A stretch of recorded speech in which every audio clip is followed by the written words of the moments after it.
Basil II of Byzantium once blinded 15,000 soldiers and sent them home. Not as an accident, not as a battlefield necessity, as a message. History has a revenge problem. The powerful, the betrayed, and the genuinely unhinged have spent thousands of years inventing new ways to make their enemies regret the day they ever tried it. These are 5 of the most extreme. Number 5. Pierre Picaud, 1807, Paris. A French shoemaker named Pierre Picaud was engaged to a wealthy woman.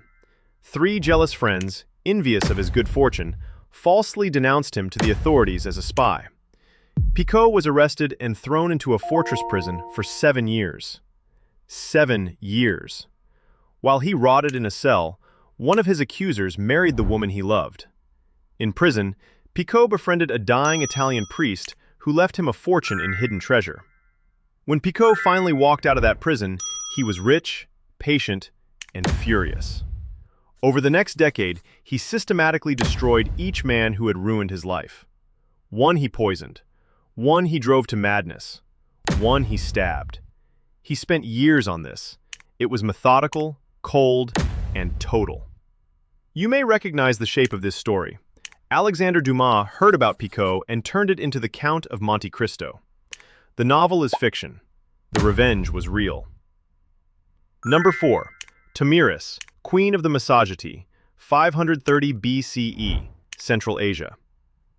Cyrus the Great of Persia was the most powerful ruler on earth. He had swallowed kingdoms whole. When he turned his eyes toward the Massagetee, a nomadic people north of the Oxus River, their queen, Tomyris, sent him a direct warning: leave us alone. Cyrus ignored it.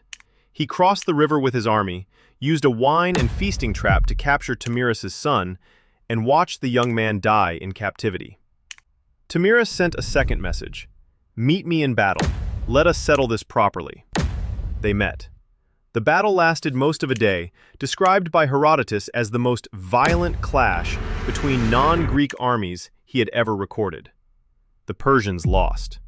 Cyrus the Great, conqueror of Babylon, founder of the Achaemenid Empire, died on that field. Tomyris, according to Herodotus, found his body, filled a wineskin with human blood, and pushed his head into it. Her words, recorded by Herodotus: I warned you, now drink your fill. Number 3. Emperor Yongle, 1402, China. When the Yongle Emperor seized the Ming throne from his nephew, he expected submission.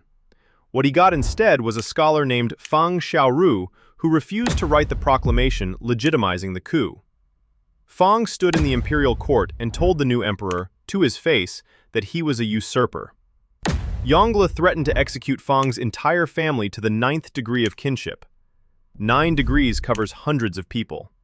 Fang replied that he would not write the proclamation if Yongle executed to the 10th degree. Yongle did it. He executed 873 people connected to Fang Xiaoru, including friends, students, and colleagues, who had never done anything except know the man. Then he had Fang himself executed by slow dismemberment in the public square. The proclamation was written by someone else. Fang Xiaoru never wrote a single word of it. A man who would rather die, and watch hundreds die with him, than put his name on a lie.